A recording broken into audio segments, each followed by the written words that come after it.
بعض مغل بادشاہوں اور عمرا کے ہاں بڑی تعداد ملازم عورتوں کی ہوتی تھی۔ ان ملازم عورتوں کے فرائض کا انتخاب کر کے ان کی خدمات لی جاتی تھیں۔ جو عورتیں شاہی حرم میں خدمات سر انجام دیتی تھیں ان کے مردوں کو بھی ملازمت میں لے لیا جاتا تھا۔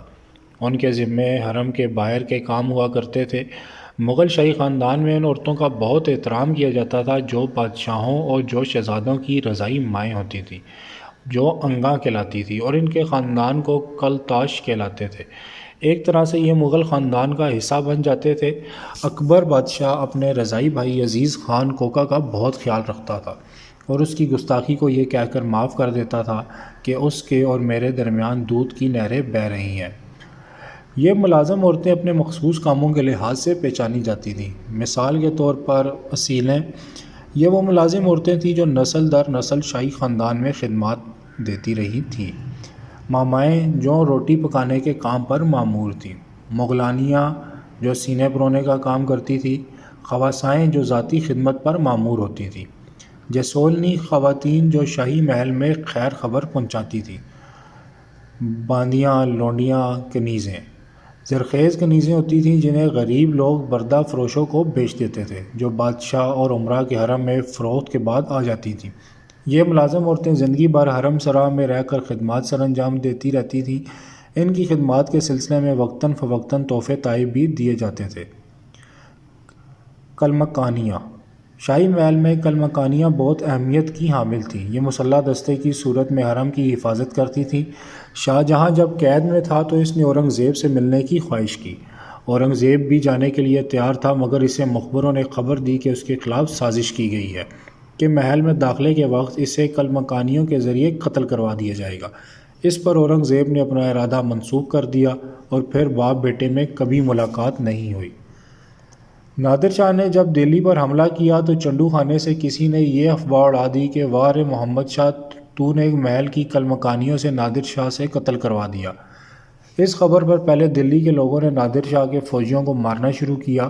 اس پر نادر شاہ نے اپنے فوجیوں کو دلی کے لوگوں کو قتل کرنے کا حکم دیا اور ایک بہت بڑی خون ریزی کے بعد یہ ہنگامہ ختم ہوا۔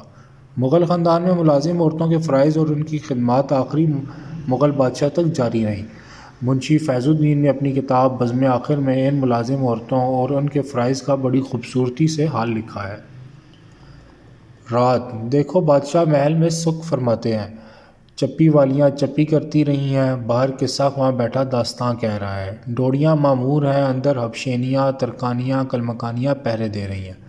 صبح کے وقت جب بادشاہ بیدار ہوتے ہیں تو ان کی خدمت کرنے کے لیے جو ملازم عورتوں کی بڑی تعداد ہے اس کا ذکر بھی بزم آخر میں بیان کیا گیا ہے۔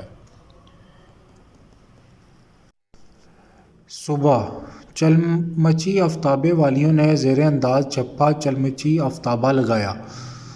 رومال خانے والیاں رومال لیے کھڑی ہیں۔ بادشاہ بیدار ہوئے، سب نے مجرا کیا، یعنی آداب بجا لائے، مبارکباد دی، تشت چوکی پر کیے گئے، پھر وضو کیا، نماز پڑھی، وظیفہ پڑھا۔ اتنے میں توشہ خانے والیاں کم خواب کا دست پکچا لے کر حاضر ہوئیں، پوشاک بدلی، دیکھو تو جسولنی کے لیے ادب سے ہاتھ باندھے عرض کر رہی ہیں۔ مغل خاندان کی یہ روایت دوسری ریاستوں میں بھی جاری رہی۔ مثلاً اودھ کے حرم میں عورتوں کی بڑی تعداد تھی جن میں بیگمات کے علاوہ رقاصائیں، موسیقار اور شاعر عورتیں بھی تھیں۔ 1856 میں جب اودھ کی سلطنت کا خاتمہ ہوا تو حرم کے 80,000 ملازمین بیکار ہو گئے تھے۔ ان ملازم عورتوں کی بڑی تعداد بھی تھی جن کے لیے کوئی اور ملازمت کا حصول ناممکن ٹھہرا۔ 1857 میں جب انگریزوں کے خلاف ہنگامہ ہوا تو دلی پر قبضے کے بعد مغل خاندان کا بھی خاتمہ ہو گیا اور محل کی ملازم عورتیں بے آسرا ہو گئیں۔ 1856 اور 1857 کے بعد اودھ اور دلی میں جو سماجی تبدیلیاں آئیں اس نے ملازم عورتوں کی زندگی کو بھی بدل ڈالا۔ اب یہ اشرافیہ کے گھروں میں ملازمت کرتی تھیں، مگر ان کی مراد جو شاہی خاندان میں تھی ان کا خاتمہ ہو گیا تھا۔ جب انگریز خاندان مستقل ہندوستان میں آئے تو ان کے گھروں میں خاص طور سے آیائیں اہمیت رکھتی تھیں جو ان کے بچوں کی دیکھ بھال کرتی تھیں۔ متوسط طبقوں کے ہاں ملازم عورتیں کھانا پکانے، صفائی کرنے اور کپڑے دھونے کا کام کرتی تھیں۔